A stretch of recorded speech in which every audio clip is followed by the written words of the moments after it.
Have you ever stopped to think if your zip code is secretly shaping your bank account? I mean, is it possible that where you live matters just as much as how hard you work? Today, we're going to dive into a pretty powerful idea that your location isn't just a backdrop to your life. It's an active force, one that might just be determining your financial destiny. And that's the core idea right there. Location doesn't guarantee you'll be successful, but it acts like a multiplier on everything you do.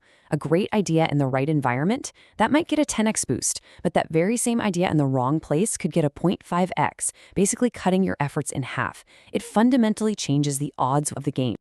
Okay, so to really wrap our heads around this, let's use an analogy. Think of the world as this giant video game. Every country and every city inside it is a different game board, and each one has a difficulty setting that's already baked in. Some places are set to easy mode, with all the power-ups and cheat codes you could want. Others, they're stuck on hard mode, where just surviving each day is the main goal. So let's start at the highest level, with the biggest game board of all, the country you live and work in. You can think of this as the fundamental operating system that everything else has to run on. It really sets the absolute baseline for what's even possible. Now check this out. Look at the sheer concentration of wealth here. The United States alone has almost 40% of the world's millionaires. To put that in perspective, that's more than Germany, the UK, Japan, and France combined. This isn't some random accident. It's the direct result of that national game board being set up in a very, very specific way. So what is it that makes a country's economic soil so fertile? Well, it pretty much boils down to three main pillars. First up, you need solid infrastructure. We're talking about the essential plumbing, like reliable power and fast internet. Second, you need customers with money to spend, right? You need a market that can actually afford to buy what you're selling.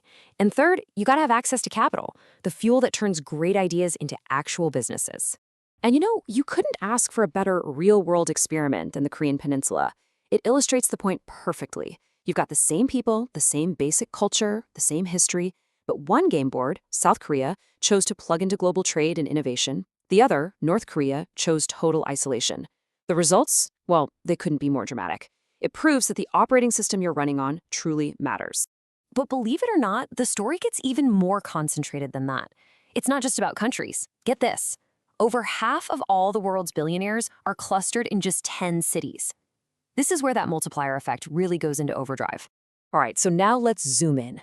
If countries are the overall game board, then cities are the supercharged power-up zones. They're the places where the pace of the game just accelerates like crazy, acting like these intense magnets for talent, for capital, and for pure opportunity.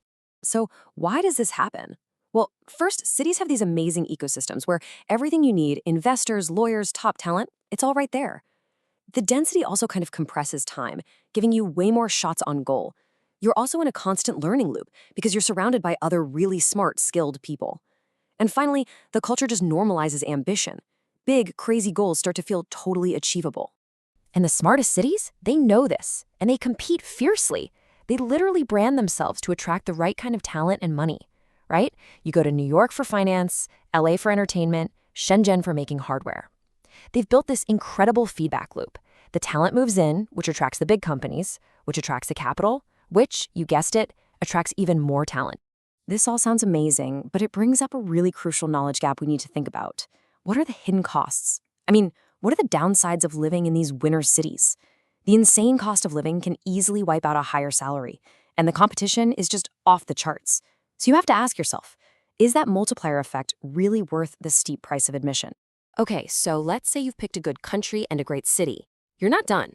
There's this whole other layer of rules that determines how much of your success you actually get to build, protect, and ultimately keep.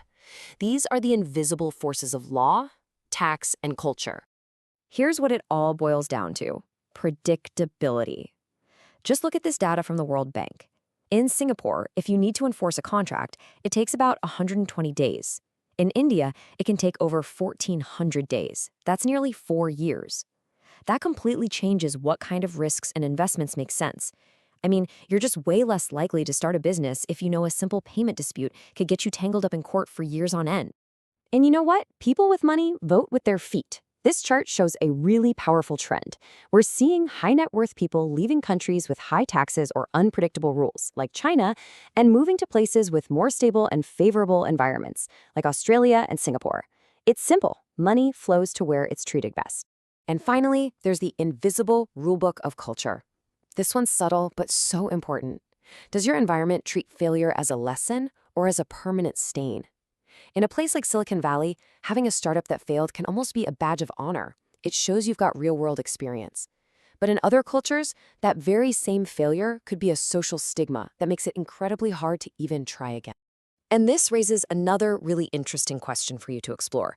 We talk a lot about national laws and taxes, but how much do the super local rules, I'm talking about things like city zoning laws, business permits, local taxes, how much do those things really impact your financial ceiling? So, what do the most sophisticated players in this game do? Well, they don't just pick one game board and stick with it. No, they combine the best parts from different locations to create their own custom-designed system. This is the final layer we're going to talk about, playing a truly global game. This advanced strategy is called Geo-Arbitrage. Now, at its most basic, it's pretty simple. It just means earning money in a strong currency, like US dollars, while living somewhere your costs are way lower, like Thailand or Portugal. That gap between your high earning power and your low cost of living, that is pure financial leverage. But it gets way more advanced than that. You can incorporate your business in a country with stable laws and low taxes, like Estonia. You can hire the best talent from anywhere in the world, not just your local city. And you can sell your products to the wealthiest customers on the planet, no matter where you happen to live. You're basically unbundling your life and your business to optimize every single piece. Now, before you start packing your bags, it's really important to remember that this isn't some magic formula. There are very, very real trade-offs. The best places have the highest costs and the absolute toughest competition. Visas and immigration rules are a massive hurdle. And, there are real social and emotional costs to leaving your family and friends behind.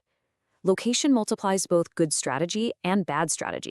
So let's end with this one thought. Whether you realize it or not, your current location is already acting as a multiplier on everything you do, your career, your business, your investments. It's either pushing you forward or it's holding you back. So the only real question left to ask yourself is, by what?